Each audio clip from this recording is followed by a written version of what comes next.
और इससे पूर्व सायंकालीन बेला में मंगलाचरण के लिए मैं आवाज़ दे रही हूँ। निष्ठा बोलोगी? बहन कुमारी निष्ठा जैन आए और आज के मंगलाचरण को प्रारंभ करें। आज की सभा के लिए कुमारी निष्ठा जैन।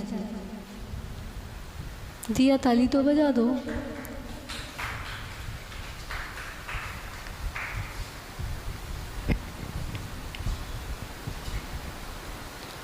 बोलिए परम पूज्य मरसलगंज गौरव परंपराचार्य श्री 108 सौभाग्य सागर जी महाराज की जय। समता साधक स्वर श्री 108 श्रुतन सागराचार्य गुरुदेव की जय। सीता ने भक्ति में अपने वीर को ध्याया था, भक्ति में ही चंदना ने वीर को पाया था, भक्ति में ही चंदना ने वीर को पाया था। कौन सी भक्ति करूं मैं गुरुजी, तुम मेरे घर आओ।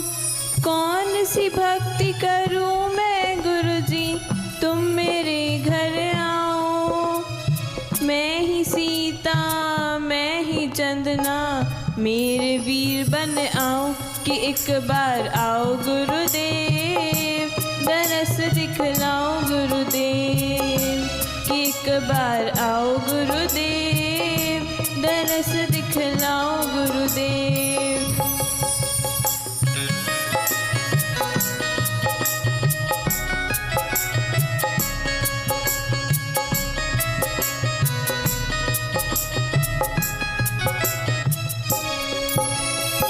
मैंने गुरुवर तुमसे मन की बात छिपाई है।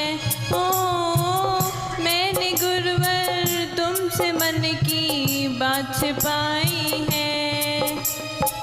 अपने मन की वेदी पर तेरी छवि बिठाई है। ओ अपने मन की वेदी पर तेरी छवि बिठाई है। भटक तो जाऊं गुरु अगर तो थाम मुझे तुम लेना।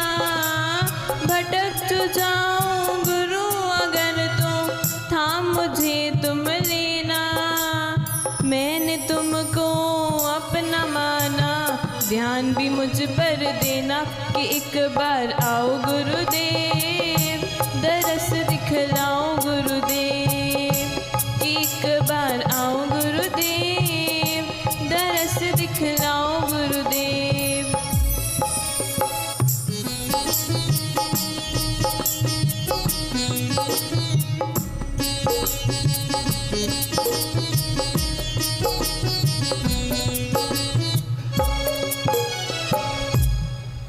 जय करा गुरुदेव का जय जय। चलिए, बहुत सुंदर प्रस्तुति निष्ठा जैन के द्वारा। और आपको बता दूं, आज की सभा के मुख्य श्रोता हैं श्रीमती अनीता जैन, श्री राजेंद्र जी जैन, B55 रामप्रस्थ। एक बार जोरदार तालियां। अच्छा, आप हैं, ये वास्तव में मुख्य श्रोता है। ये प्रत्येक सभा में, चाहे वो ऊपर की प्रवचन की सभा हो प्रातःकालीन की, या नीचे 12 सरणवेखा ग्रंथ की जो स्वाध्याय होती है उसकी सभा हो, या संध्याकालीन सभा हो, तो तीनों सभाओं में उपस्थित रहती है। सच में सी इज़ रियल मुख्य श्रोता। बिल्कुल, एक बार जोरदार तालियां इनके लिए।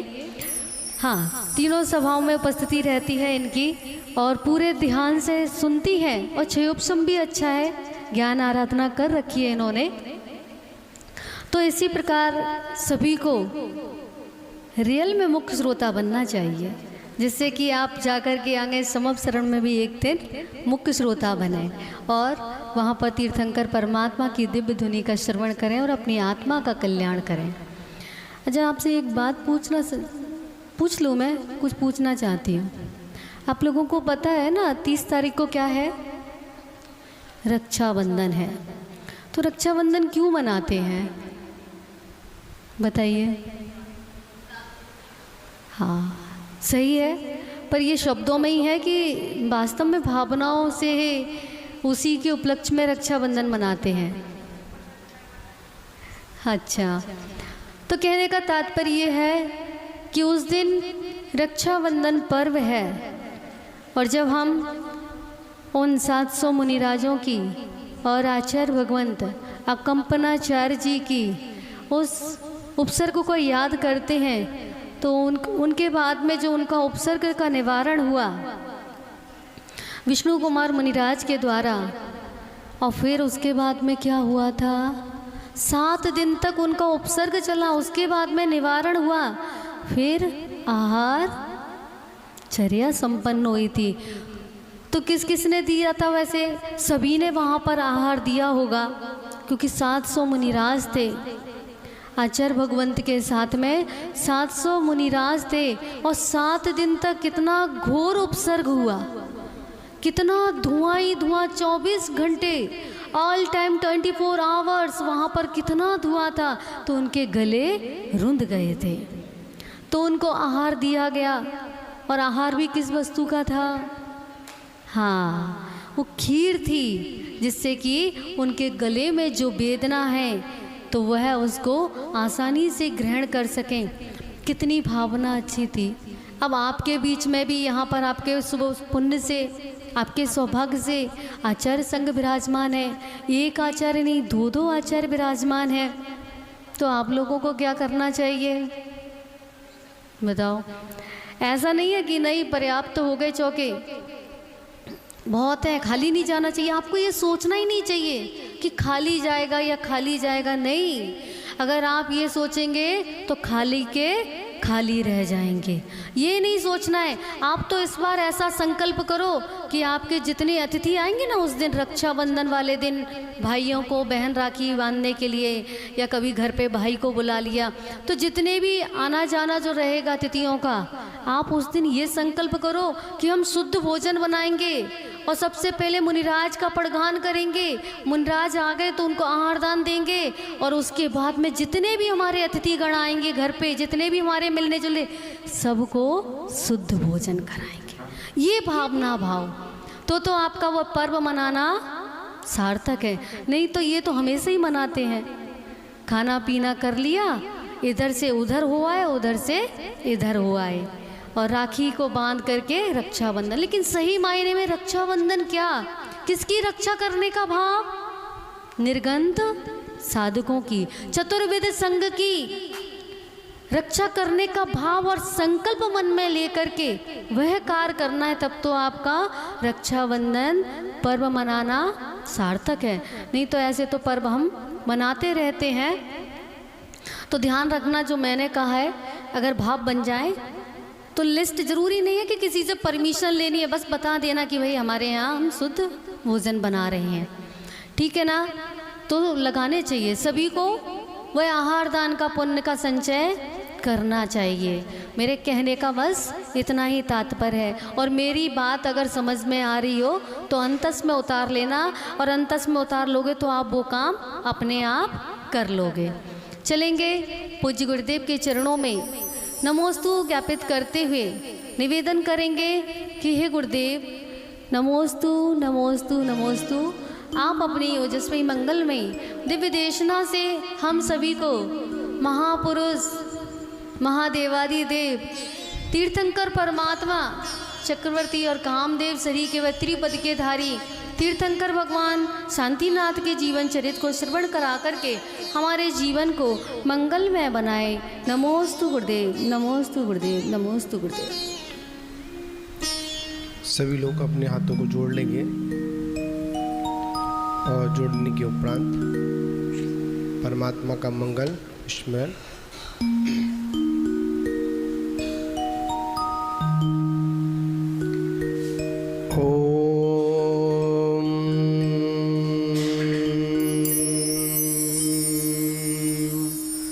नमः ईशदेभ्यः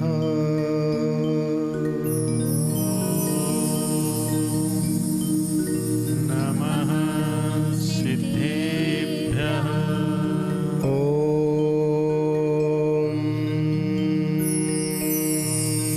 नमः सिद्धेभ्यः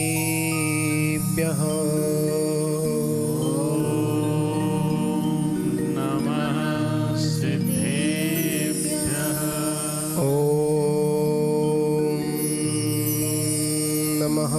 सिद्धेभ्यः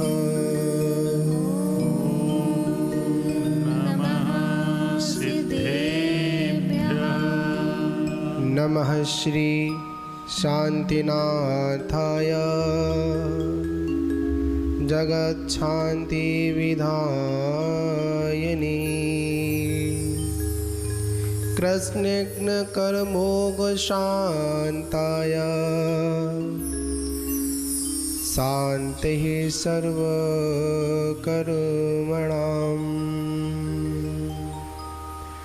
नमो अरिहन्ताणं नमो सिद्धायणं नमो आयर्याणं नमो उवज्झायाणं नमो लोहि सौवसाविणम्।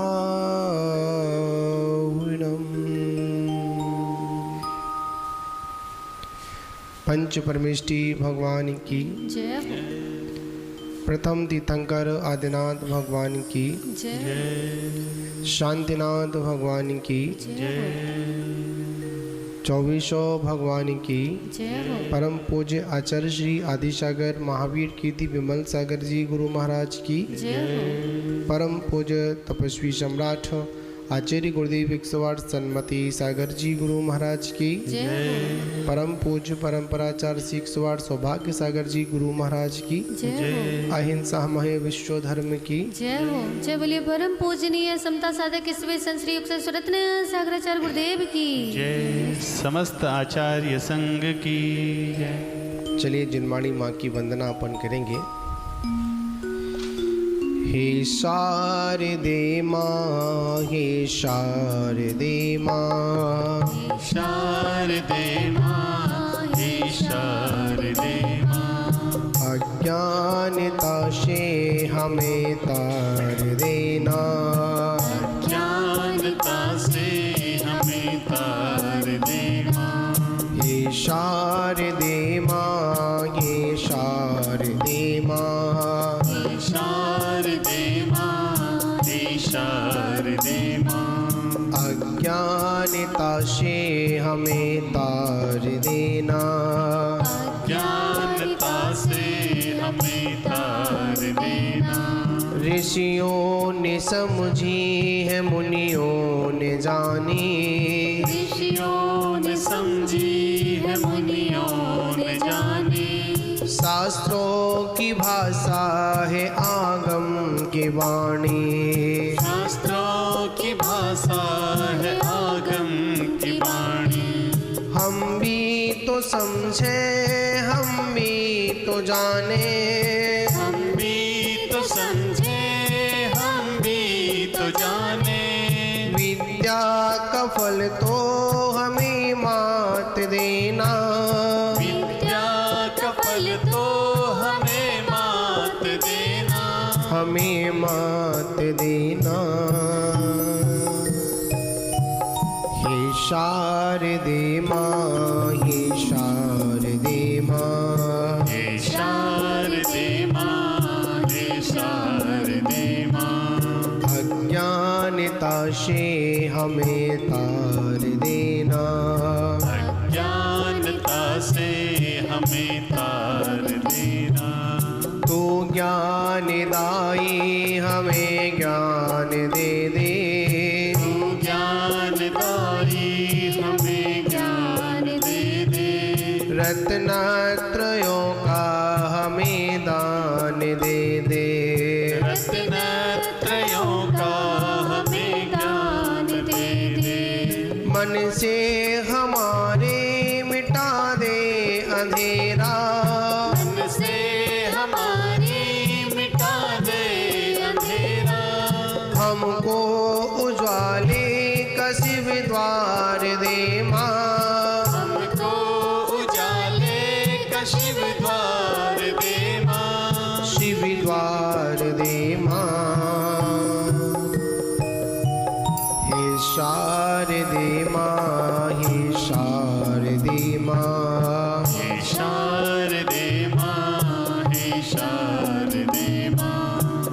अज्ञानता से हमें तार देना, ज्ञानता से हमें तार देना।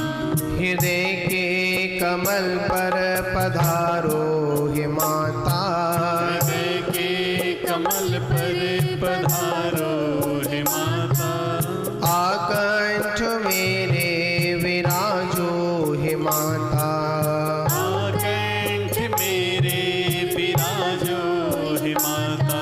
नमन हो नमन हो नमन हो हमारा, नमन हो नमन हो नमन हो हमारा। समर्पित है हम सब तु देना सहारा, समर्पित है हम सब तु देना सहारा। तु देना सहारा। हे शारदे माँ, हे शारदे माँ, हे शारदे माँ, हे शारदे माँ। अज्ञानता से हमें तार देना, ज्ञानता से हमें तार देना। अज्ञानता से हमें तार देना।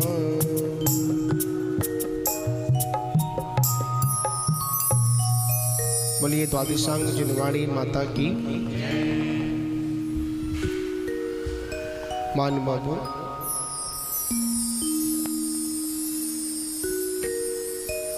बहुत ही सुंदर वर्णन चल रहा है, जिसमें बलभद्र और नारायण शिव मंदिर नामक गांव में राज्य करते थे, और इतनी राज व्यवस्था होने पर भी प्रोस्तोद उपवास व्रत का पालन करते थे। राजा होना एक अलग बात है,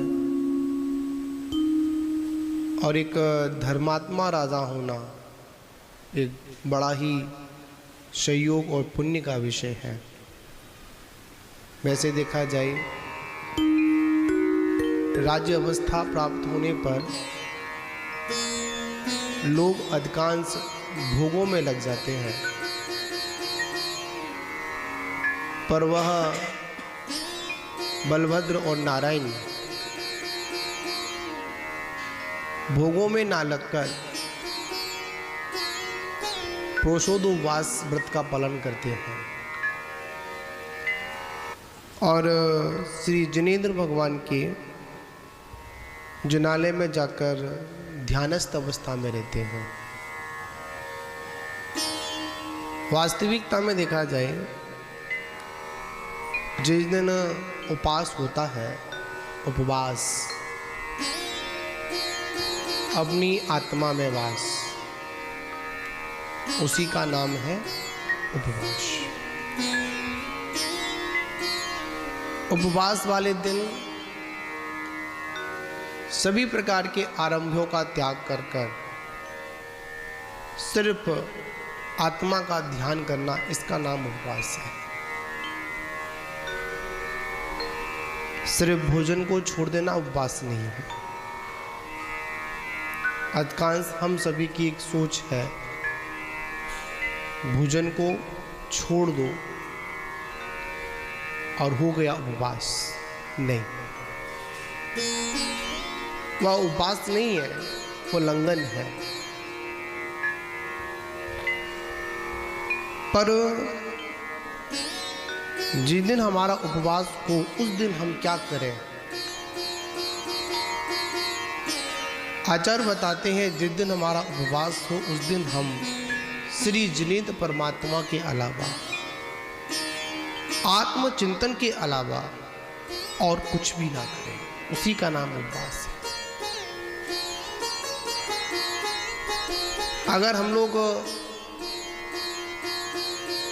उपवास वाले दिन अगर आरंभ क्रियाओं में लगे हुए हैं, तो आचार्य कहते हैं वो आपका उपवास स्वीकार नहीं होगा, वो बाल तप के अंतर्गत आ जाएगा। तो वह दोनों, एक राजा और एक युवराज, मतलब एक बलभद्र और एक नारायण, और अकेले नहीं, अपने मंत्रियों के साथ, अपने मंत्री हुए, परिवारी जन हुए, मित्र जन हुए, सभी के साथ मिलकर क्या कर रहे हैं? प्रोषोदवास कर रहे हैं। कहाँ? जिनालय में। और उसी समय कौन आ गया? वह दूत आ गया। कौन सा दूत? जो नारायण ने आपस में भिड़ा दिया था। वहाँ की उनके पास तो बहुत सुंदर सुंदर नृत्य करने वाली नर्तकांगनाएं हैं, स्वर्ग की अप्सराएं भी उनके आगे फेल हैं, पर वह वहाँ शोभा नहीं देती हैं। उनको तो आप अपने यहाँ बुला लो, आपके राज दरबार की वो क्या बढ़ाएंगी? शोभा बढ़ाएंगी।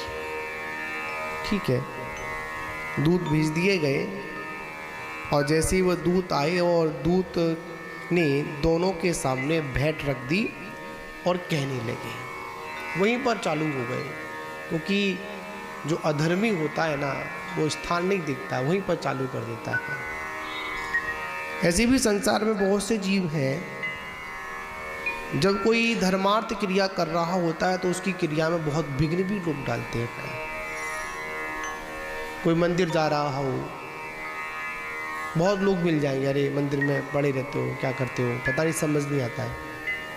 24 घंटे भगवान के पास ही रहते हो, क्या भगवान तुमको भोजन करने देगा? भगवान कुछ करेगा क्या? बहुत सारे लोग, अरे क्या करोगे, भगवान का भी तो दर्शन हुआ क्या? बहुत सारे लोग भटकाने वाले होते हैं। ऐसे जीव अज्ञानी जीव होते हैं। पर हमारी प्रार्थना अवश्य स्वीकार होती है। जो भक्ति की प्रार्थना है वो कभी व्यर्थ नहीं जाती है, किसी ना किसी रूप में, कैसी ना कैसे स्वीकार अवश्य होती है। पर भले ही हमको दिखाई ना दे या सामने वाले को दिखाई ना दे, जब भगवान के चरणों में अर्जी लगाई जाती है तो निश्चित ही क्या होता है? हमारे कार्य की सिद्धि अवश्य होती है। तो उन दूत ने क्या किया? दोनों के सामने भेंट को रख दिया और कहने लगे, हे देव, शिव मंदिर नगर में सब शत्रुओं को जीतने वाले 3 खंड के स्वामी राजा दमी तारी संसार में प्रसिद्ध है। देखो, जिसके द्वारा जो दूध भेजा जाएगा उसकी तो प्रशंसा करेगा, अगर हम भेजेंगे तो हमारी करेगा, दूसरी की दूसरी ही करेगा। दूध का काम क्या होता है? जिसके द्वारा भेजा जा रहा है उसकी क्या करना? प्रशंसा करना। सामने वाले व्यक्ति को अपनी राजा की बात बताकर सामने वाले व्यक्ति को उससे प्रभावित करना, ये दूध का काम है। और दूध बड़े निपुण होते हैं। कौन होते हैं? निपुण होते हैं। उनका काम ही क्या है? आपस में सुलह कराना और अपने राजा की प्रशंसा करना, अपने राजा के महत्व को दिखाना। इसका क्या बोलते हैं अपन? दूध बोलते हैं उनको अपन। उन्होंने कहा देखो 3 खंड के स्वामी हैं, क्योंकि वो प्रतिनारायण था और अनंतवीर कौन थे? नारायण थे। तो नारायण और प्रतिनारायण की हमेशा 36 का आंकड़ा रहता है, झगड़ा तो हो नहीं है। इधर प्रतिनारायण 3 खंड पर विजय प्राप्त करता है, पर नारायण क्या करता है? सीधे प्रतिनारायण से युद्ध करता है और युद्ध करने के बाद और प्रतिनारायण की मृत्यु निश्चित किससे होती है? नारायण के द्वारा होती है। तो वो चक्र चलाता है और जैसे चलाया तो उसको नारायण को तो कुछ करना ही नहीं पड़ता, मात्र एक युद्ध में ही क्या बन जाता है? 3 लोगों का स्वामी बन जाता है। बड़ी सहयोग की बात है, पुण्य की बात है। तो उन्होंने कहा 3 खंड का स्वामी है। कौन है? दमी तारी नाम का राजा है। वो कौन है? 3 लोकखंड का स्वामी है और वो संसार में बड़ा प्रसिद्ध है। भाई सीधी बात है, जब प्रतिनारायण तो प्रसिद्ध तो होगा ही। उन्होंने मुझे आपके यहाँ पर जो नृत्यांगिनाएं हैं ना, नृत्य करने वाली हैं, उन्हों को मांगने के लिए भेजा है। सही बात है, मांगने ही भेजा है। उनको प्रसन्न करने के लिए आपको अपनी दोनों जो नृत्यांगिनाएं हैं आपको दे देनी चाहिए। राजी से नहीं, कोई राजी से माननी पड़ेगी आपको, क्योंकि जिसकी एक कहावत है ना, जिसकी लाठी उसकी भैंस। राजाओं के पास क्या व्यवस्था है, या शांति में मान जाओ, और शांति में नहीं मानोगे तो युद्ध के मैदान में तैयार हो जाओ। उनको तो बस लेना ही है, ये राजा की व्यवस्था होती है। तो उन्होंने कहा कि आप क्या करो, दोनों नृत्यांगनाओं को हमको दे दो, इससे क्या होगा, हमारे जो राजा है ना वो क्या हो जाएंगे, प्रसन्न हो जाएंगे। और आपको प्रसन्न करना आपका अधिकार है, करना पड़ेगा आपको।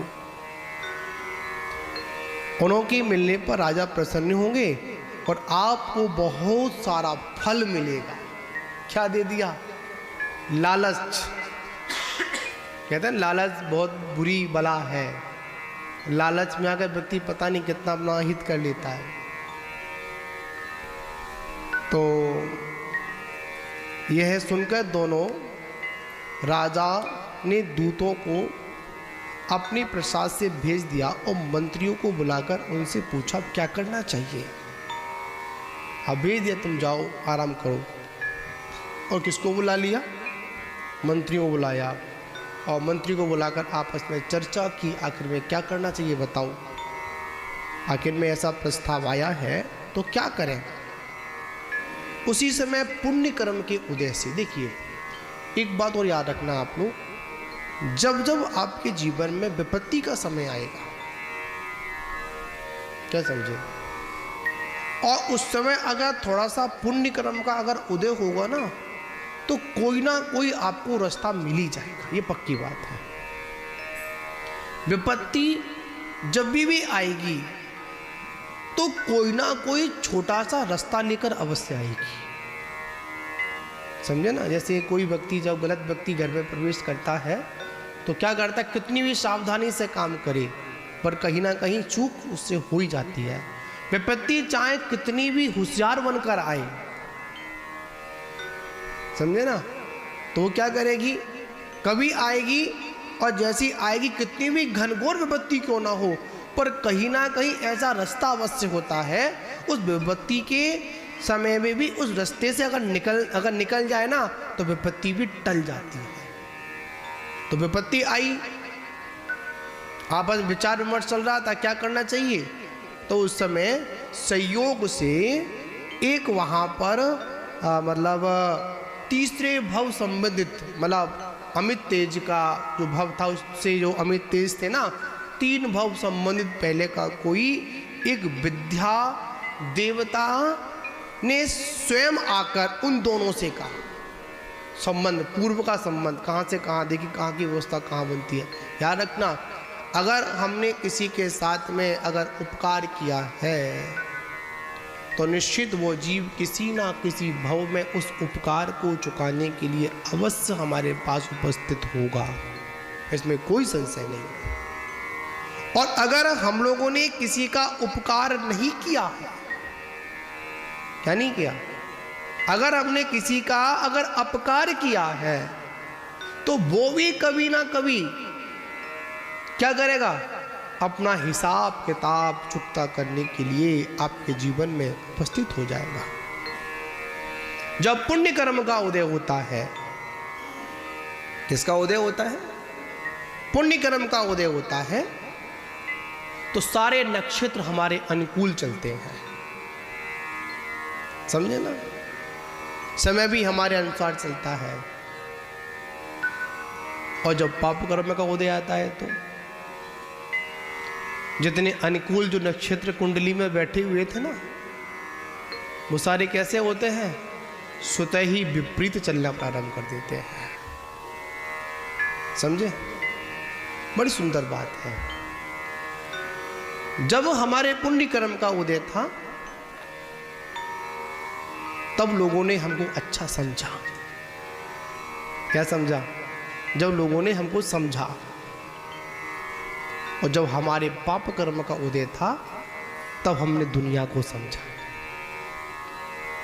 बड़ी महत्वपूर्ण बात, स्पष्ट बात यहाँ पर, जब तक पुण्य कर्म का उदय है तब तक तो दुनिया हमको बहुत अच्छे से समझती है, और जैसे ही पुण्य कर्म खत्म होता है ना, पाप कर्म शुरू होता है, तब पता चलता है कि विपत्ति के समय कितने हमारे लोग सहयोगी हैं। कोई सहयोगी नहीं होता विपत्ति के समय।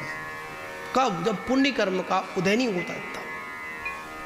तो आ गया पूर्व का संबंधी देवता स्वयं आया, विद्या देवता स्वयं आ गया और कहता है कि तुम घबराओ मत।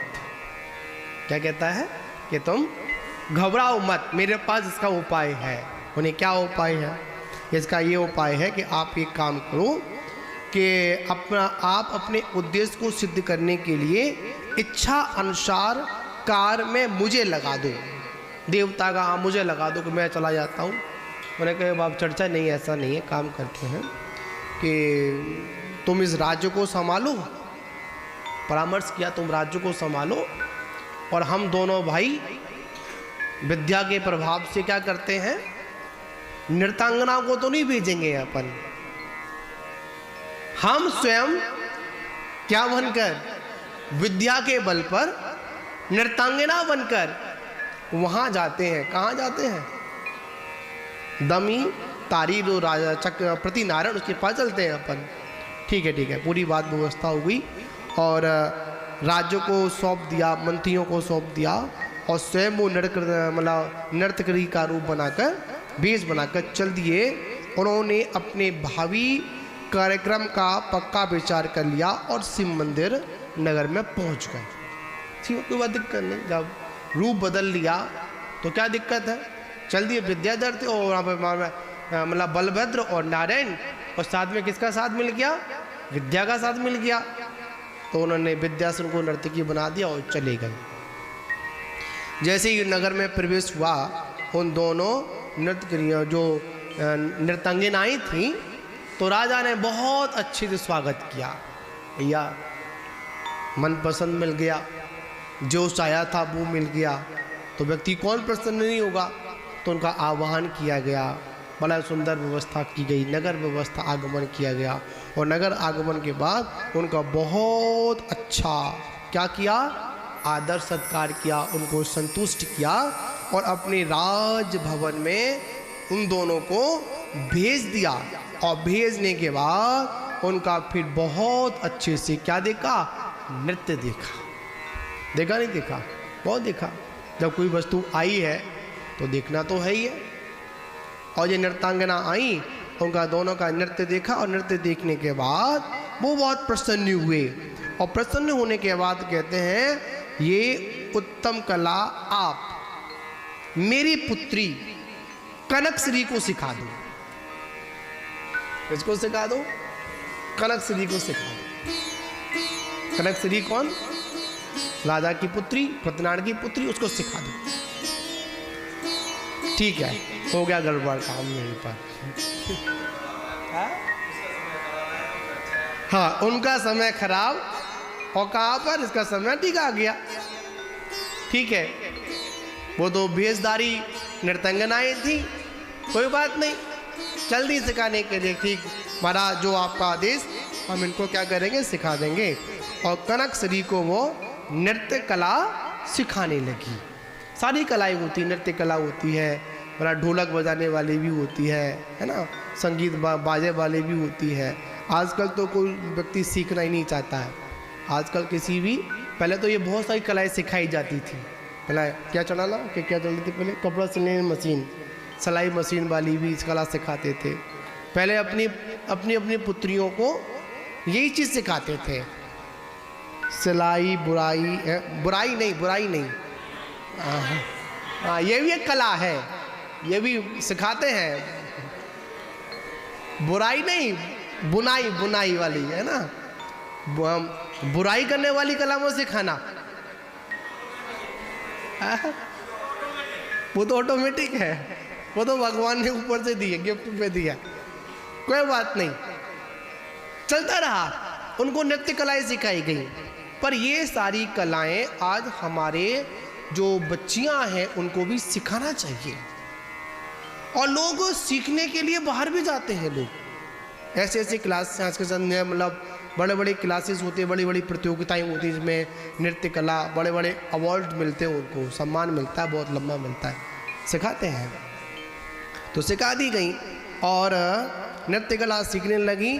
उन दोनों के पास उसको भेज दिया और जैसे भेज दिया वे दोनों उस विद्याधर की पुत्री को यथा योग्य क्या सिखाने लगे, नृत्य कला सिखाने लगे। क्या दिक्कत है भाई, आए इसलिए हैं, चाहे भेज धर कर आए हो कैसे भी हो, कोई दिक्कत नहीं। एक दिन वे दोनों भाई मनोहर, नारायण, अनंतवीर, अर्धचक्री के गुण गाथा गाने लगे। विद्याधर तो बोलो अब यहीं पर गड़बड़ होने वाली है। अनंतवीर कौन थे, नारायण थे, तो दोनों वेशधारी थे, वो क्या करने लगे, गुणगान करने लगे। अनंतवीर ऐसे हैं, अनंतवीर ऐसे हैं, ऐसी कला है, मतलब काव्य सुनाने लगे। वो काव्य इतना सुंदर कि उसके कानों को क्या देने लगा, सुख देने लगा और मीठा स्वर में पढ़ने लगे। और जैसी पढ़ने लगे उस काव्य का अभिप्राय था कि जिसने कुल और बल आदि गुणों के सागर से भरा हुआ ऐसे राजाओं को जीत लिया है, ऐसा अनंतवीर, उसके रूप की, उसके ऐश्वर्य की, उसके बल की, उसके जो जो गुण थे उन सभी का क्या करने लगे, वर्णन करने लगे। कौन, वे दोनों भेषधारी नृत्यांगिनाएं हैं, कोई बात नहीं, उसके पौरुष का वर्णन करने लगे। और बड़ा चतुर है ना, और अनंतवीर बहुत अच्छा है, उसकी प्रजा ऐसी है, ऐसा है, वैसा है। और जब वर्णन करने लगे तो उस पुत्री का राग भाग पैदा हो गया। क्या हो गया, राग भाव पैदा हुआ। जब उसकी कथा इतनी सुंदर है तो वो कितना सुंदर होगा। बस यहीं पर क्या हो गई, पैर डगमगा गए। यौवन की धैर्य थी, कहीं ना कहीं चारित्र मोहिनी कर्म का उदय आता है तो ऐसी व्यवस्था बन जाती है। और जैसी बनी तो हुआ क्या, वो अब अनंतवीर को देखने के लिए आकुल व्याकुल, अब कैसे भी हो, चाहे मुझे वहां ले चलो और चाहे उनको यहां पर लेकर आओ, अब एक बार मुझे अनंतवीर को ही देखना है और अनंतवीर के साथ ही पारिग्रहण संस्कार करना है, विवाह करना है, इसके अलावा और किसी को नहीं देखना। राग भाव पैदा हो गया। ये भी सब पूर्व कर्म का ही उदय था। दुनिया में जो कुछ भी होता है सब पूर्व कर्म के सहयोग से ही होता है। हो गया तो एक दिन उन्होंने अपने भेष को, मतलब उन्होंने नृत्यकारी ने भेष, मतलब उनको क्या किया, अपने भेष को हटा लिया और अनंतवीर को वहाँ पर प्रकट कर दिया। बलभद्र भी अपने यथा रूप में आ गए और अनंतवीर भी अपने यथा रूप में आ गए। और आ गए तो हुआ क्या कि अनंतवीर किसका, कनकश्री का अपहरण कर कर, मतलब उसको लेकर कहाँ पहुँच गए, अपने प्रभावकारी जो नगरी थी वहाँ पहुँच गए।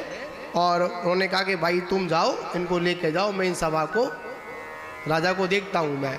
तो बलभद्र वहाँ रुक गए और उसको नारायण उस कनकश्री को लेकर चला गया और जाकर अपने राज्य में पहुँच गए। और पहुँचने के बाद आपस में युद्ध हुआ। राजा को जो पता चला कि मेरी पुत्री चली गई, और पुत्री भी कौन ले गया, नृत्यांगना ले गई। और वो नृत्यांगना थोड़ी थी, मेरे साथ बहुत बड़ा छल हुआ, बहुत धोखा हुआ।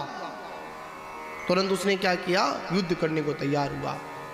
और युद्ध, इतना युद्ध हुआ, बलभद्र से युद्ध हुआ और बलभद्र उनसे करके, और फिर क्या हुआ कि क्रोध में आ गया। और क्रोध में आकर वो फिर कहाँ आ गया, युद्ध होते होते युद्ध फिर प्रतिनारायण से भी युद्ध हुआ। किनका युद्ध हुआ, प्रतिनारायण से। किनका युद्ध हुआ, नारायण का, प्रतिनारायण का युद्ध हुआ। इतने में क्या हुआ, दोनों में इतना युद्ध हुआ, इतना युद्ध हुआ कि उसमें प्रतिनारायण को क्रोध आ गया और उसने क्या किया, तुरंत अपना चक्र रतन चला दिया। और जैसे ही चक्र रतन चलाया तो वो चक्र रतन 3 परिक्रमा लगाकर किनके, अनंत वीर नारायण के दाहिने हाथ पर स्थिर हो गया, उंगली में स्थिर हो गया। तो हुआ क्या, स्थिर हुआ, उनको भी क्रोध आ गया और क्रोध में आकर उन्होंने भी वापिस उस चक्र को कर दिया। और जैसे चक्र को वापिस किया तो प्रतिनारायण का धर काट कर अलग कर दिया और उसकी वहां पर मृत्यु हो जाती है। और वहीं पर वो अनंत वीर कौन बन जाते हैं, नारायण बन जाते हैं, 3 खंड के स्वामी बन जाते हैं। सभी विद्याधर, सभी वेंतर उनकी सभा में आते हैं, शरण में आ जाते हैं, सभी उनकी अधीनता को स्वीकार कर लेते हैं। और देखा जाए आज के समय में जितनी भी लड़ाइयाँ हैं सब किसकी हैं, सब किसी ना किसी को अधीनता। अनेक विद्याधर, अनेक भूमि गोचरी राजा उन राजा की पूजा करने लगे, सत्कार करने लगे, वंदना करने लगे।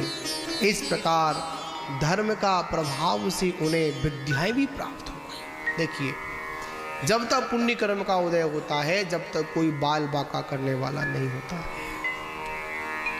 और जहाँ पर पाप कर्म का उदय आता है तो कोई हमको बचाने वाला नहीं होता है। मैं आपको बहुत एक सुंदर एक कथन सुनाऊं, थोड़ा इससे हटकर है, आपको पता चलेगा किनके सहारे से हमारी गाड़ी चल रही है। एक बहुत सुंदर प्रकरण है और कितना सही है कितना गलत इसके बारे में मुझे जानकारी नहीं है, पर उससे बहुत बड़ी प्रेरणा हमको मिलती है। एक बारिश का समय था, तो उस बारिश के समय में कुछ लोग यात्रा करने के लिए उस एक बस में बैठकर जा रहे थे। जाते ना, बारिश समय होता है, यात्रा करने जा रहे थे वो। बस चल रही थी तो बहुत तेज बारिश होने लगी। समझे ना, क्या होने लगी, बारिश होने लगी। जब बारिश हुई तो बहुत तेज बिजली भी कड़क रही थी। यहां पर कर्म सिद्धांत आपको समझ में इस उदाहरण से आएगा आपके। बहुत तेज क्या कड़क रही थी, बिजली कड़क रही थी। और बिजली जब कड़क रही थी तो बस आगे नहीं चल पा रही थी, समझे ना।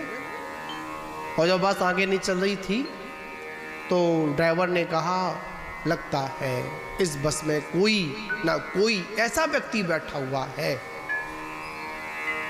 पापी। कौन बैठा हुआ है, पापी बैठा हुआ है। उसके ऊपर ये बिजली गिरनी है और उसके योग से, सहयोग से ये बस आगे चल नहीं पा रही। ठीक है, कोई बात नहीं। एक नीतिकार बैठा हुआ था, समझदार व्यक्ति बैठा हुआ, उन्हें काम करे, एक ही पे तो गिरेगी, 2 पे गिरेगी, तो परीक्षण क्या करें, कैसे करें, एक एक कर सबको बस से निकालो। गिरेगी तो एक पे गिर जाएगी, बाहर निकल जाएगी, कोई दिक्कत नहीं। एक निकाला, बिजली नहीं गिरी, लड़की पीछे लौट जाए। ऐसे कर कर कर पूरी बस को खाली कर दिया, पर किसी पर बिजली नहीं गिरी।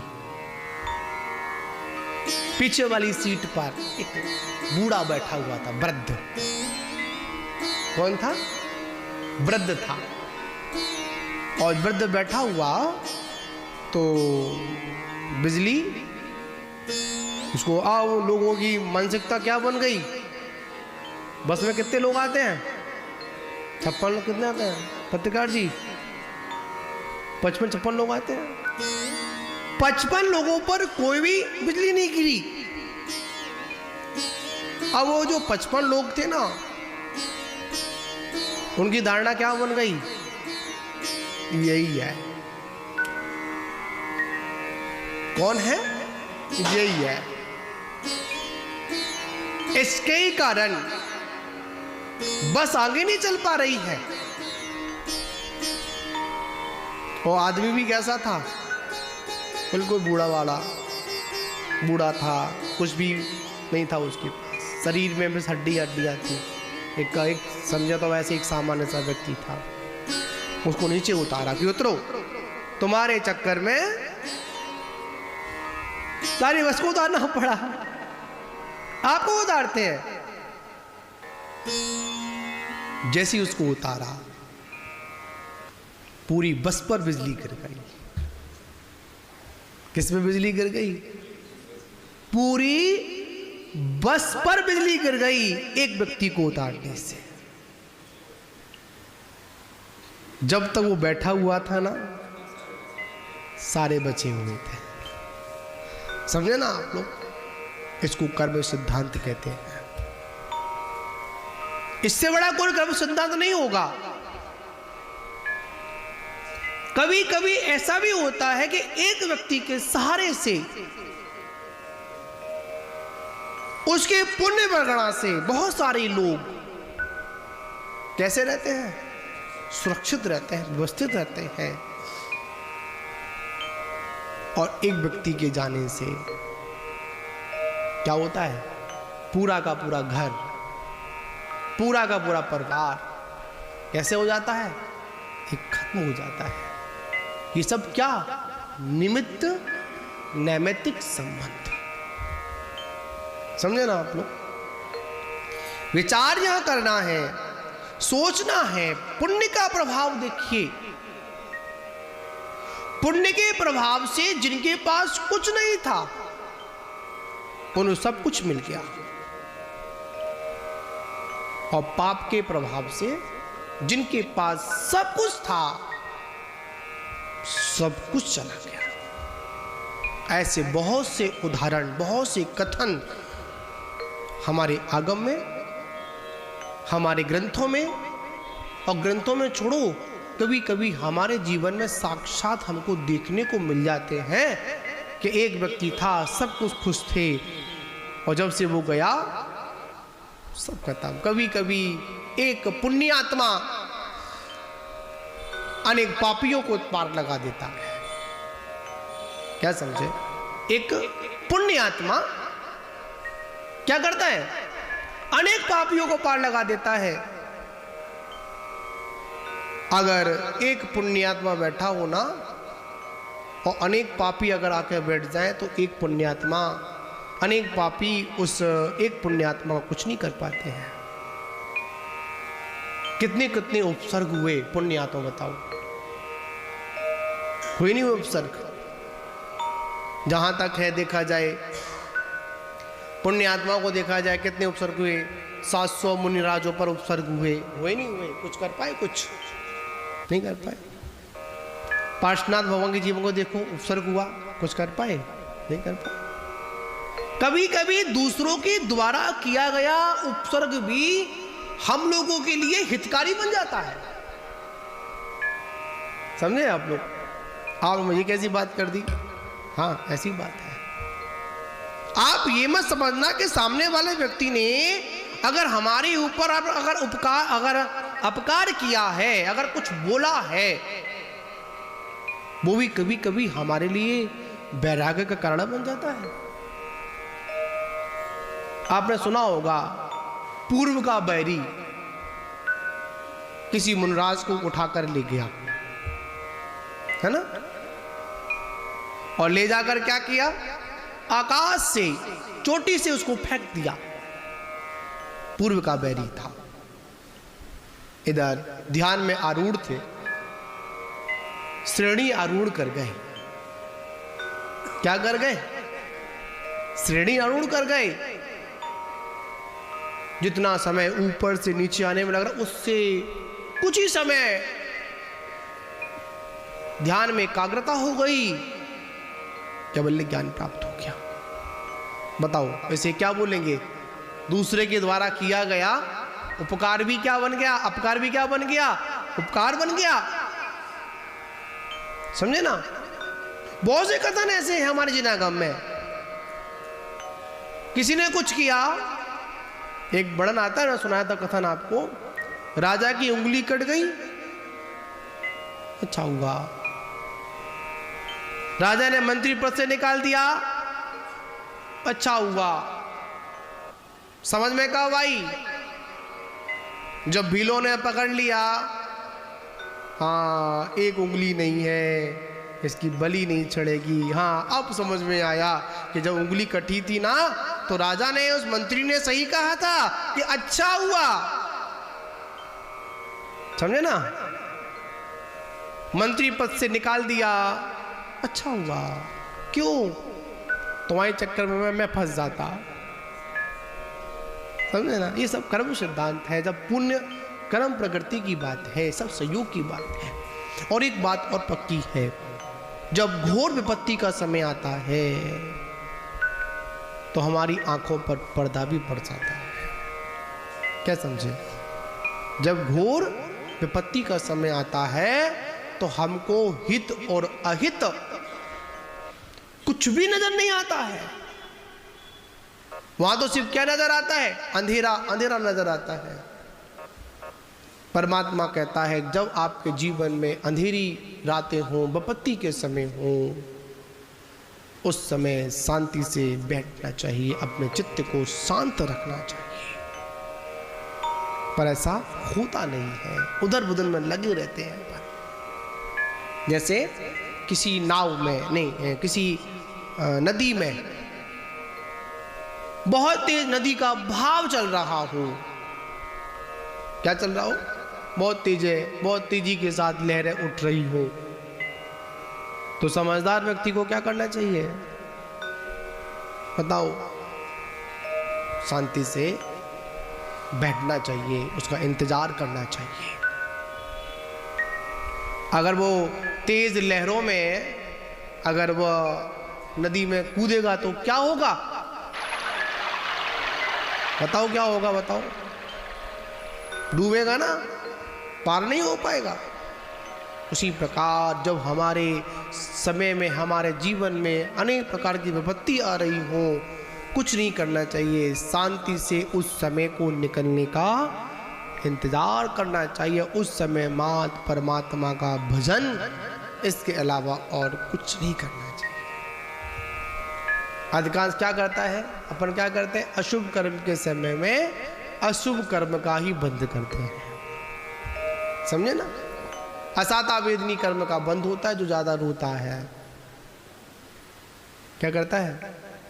हमारे जीवन में अधिकांश आर्त ध्यान ही चलता है। क्या चलता है? कैसे छुट्टी मिले, कैसे हो। और बहुत से लोगों के तो मरने मारने के भी भाव आ जाते हैं विपत्ति के समय। पर नहीं, क्या करना है? धैर्य रखना है, शांति रखनी है। जो समय पहले वाला नहीं रहा, जो वर्तमान में समय है वो भी मेरा नहीं रहेगा, ये बात पक्की है। जब मेरे अच्छे दिन नहीं रहे तो ये बुरे दिन भी ज्यादा समय तक टिकेंगे नहीं, ये बात पक्की है। और ये बात पक्की है, अंधेरे के बाद उजाला अवश्य होता है। कब होता है? जब धैर्य रखा जाए, क्षमता रखी जाए, समय का इंतजार किया जाए। पर क्या करें, हम पे महाराज सब कुछ होता है, पर क्या नहीं होता? बताओ क्या नहीं होता? धैर्य नहीं होता। तो धर्म के प्रभाव से बिन जीते ही, बिना युद्ध किए हुई वो अनंत वीर क्या बन जाते हैं? 3 खंड के स्वामी बन जाते हैं। समझे ना आप लोग? तो यहाँ पर ये धर्म का ही प्रभाव है, और धर्म के प्रभाव से जीव को इंद्र पद मिलता है, तीर्थंकर पद मिलता है, चक्रपति पद मिलता है। तो इस प्रकार यहाँ पर श्री शांतिनाथ भगवान का जो पुराण चल रहा है, उसमें देव और सलाका पुरुष पहले के 4 भव, ठीक, कौन कौन से? श्रीष्टैंड, भोगभूमि, फिर स्वधर्म, स्वर्ग में कौन? देव बने, है ना? वहां से चलकर कौन बने? है ये मतलब अपने कौन बने? अर्घ के मतलब अमित तेजी बने, 4 भाव वो हुए। उसके बाद फिर कहाँ गए? वो देव पर्याय में गए। कौन से? आनंद स्वर्ग में गए दोनों। और वहां से चलकर फिर कौन बने? ये सलाका पुरुष बने, मतलब बलभद्र बने। कितने भाव हो गए? 6 भाव पूरे हो गए। 4 भाव वो और 2 भाव ये, ठीक है ना। आगे चलकर भोगों में तल्लीन रहते हैं और तल्लीन होने के बाद बलभद्र क्या करते हैं? और मृत्यु तो सभी को एक दिन आनी है, तो नारायण की मृत्यु हो जाती है। आगे आराम से, क्या नारायण की क्या होती है? मृत्यु हो जाती है। और नारायण की जब मृत्यु होती है तो उनके वियोग में क्या करते? बलभद्र रहते हैं। उसके बाद फिर वह मतलब नारायण के पुत्र कौन थे? नारायण के पुत्र का नाम था अनंत सेन, ठीक। अनंत वीर के पुत्र अनंत सेन को राजभार देकर क्या करते हैं? यशोधर मुनि के पास में पहुंचकर तपस्या करते हैं। और तपस्या करने के बाद वह मतलब अच्युत इंद्र, कौन बोले? अच्युत इंद्र में जाकर स्वर्गों के सुखों को भोगते हैं, ठीक। कहाँ जाते हैं? स्वर्ग जाते हैं। वहां पर उनको भोगने के बाद कितने भाव हो गए? 7 भाव। यहाँ पर अच्युत स्वर्ग का 7 भाव, ठीक। 6 भाव वो हुए। कहाँ गए वो? स्वर्ग बने। स्वर्ग में जाकर दीक्षा ली, मतलब उन्होंने पहले बलभद्र बने, बलभद्र से दीक्षा ली, दीक्षा के बाद तपस्या किया और तपस्या करने के बाद कहाँ गए वो? अच्युत स्वर्ग में गए। पर वो अनंत वीर था नारायण, वो कहाँ गया? नरक में गया, ठीक। अब देखिए बहुत सुंदर व्याख्यान है, ठीक है ना। आगे का वो अनंत वीर जो चल रहा है ना, दोनों भाई साथ साथ चल रहे हैं ना, ये कौन बनेंगे? यही शांतनाथ बनेंगे और इनके भाई बनेगा। और वही आगे चलो कौन बनेगा? उनका प्रथम गर्दन बनेगा, है ना। वर्णन चल रहा है। अब यहाँ पर अनंत वीर नरक में है। कहाँ पर है? नरक में है। तो कभी कभी पुण्य के प्रताप से घोर नरक में भी धर्म संबोधन देने के लिए पूर्व का कोई मित्र चला आता, ठीक है ना। इसका वर्णन अपन आगे करेंगे। आज इतना ही। जय बोलो शांतिनाथ भगवान की जय। हाँ, मैंने कहा था पूर्व में चर्चा हुई थी, भगवान शांतनाथ जी का क्या है? 6 सितंबर को गर्भ कल्याणक है। और प्रयास पूरा ये रहेगा कि 6 तारीख को अपन भगवान के गर्भ कल्याणक तक अपन पहुंच ही जाए। अब तो 7 भव तो हो ही गए। कितने भव हैं? वहां से आएंगे कौन बनेंगे? चक्रवर्ती बनेंगे। अब चक्रवर्ती बनने के बाद फिर स्वर्ग जाएंगे, वहां से फिर राजा बनेंगे, फिर 16 कला भावना को भाएंगे, फिर स्वर्ग जाएंगे। और वहां से चलकर फिर कौन? हमारे शांतनाथ भगवान हस्तिनापुर में उनका क्या होगा? गर्भ अवतरण होगा। तो ये सारा 6 तारीख को भगवान का गर्भ कल्याणक है। अपन बहुत अच्छी तरीके से आज कमेटी से भी चर्चा हुई, ठीक है ना। तो मेरी भावना ये है, जिनकी छत्र छाया में हम लोग हैं, कहाँ पर हैं? इनकी छत्र छाया में है, तो कम से कम हम क्या करें? अपने सूर्य नगर को कम से कम 1 दिन के लिए क्या बना लें? अपन हस्तिनापुर तो बना ही लें, ठीक है ना। भगवान कल्याण कहाँ हुआ था? वहाँ हुआ था। कैसे मनाएंगे? आप समझ लो, आप सूर्यनगर के वासी नहीं हो। कहाँ के वासी हो? हस्तिनापुर वासी हो। जब भगवान का गर्भ कल्याणक हो तो सभी लोगों को क्या करना है? बड़े भक्ति भाव के साथ क्या बनाना है? भगवान का गर्भ कल्याणक बनाना है। उसकी तैयारियां माता जी के निर्देशन में, ठीक है ना, संपन्न होंगी। जिनको भी जो भाग लेना है बहुत सुंदर अच्छी तरीके से अपन मनाएंगे। इसको अपन रत्नों की वर्षा भी कराएंगे, चिंता मत करो, ठीक है ना। रत्नों की वर्षा भी होगी, सौधर्म इंद्र भी होगा, भगवान के मतलब माता पिता भी बनाने का अपन क्या करेंगे, क्योंकि माता को सपने आएंगे तो सपने के माता की भी जरूरत पड़ेगी। ये सारा कार्यक्रम माता जी के निर्देशन में और सभी के सहयोग से संपन्न होगा। और मैं तो कहूँगा भव्यता तो अपने आप आ जाएगी। पहले हम सभी लोग अपने क्या बना लें? भाव बनाएं। भावों के साथ किया हुआ कार्यक्रम निश्चित ही भव्य रूप लेता है, और भव्य रूप बना लो, भावना हो तो सब ऐसे ही लगता है। ठीक है, चलिए बताइए। चलिए।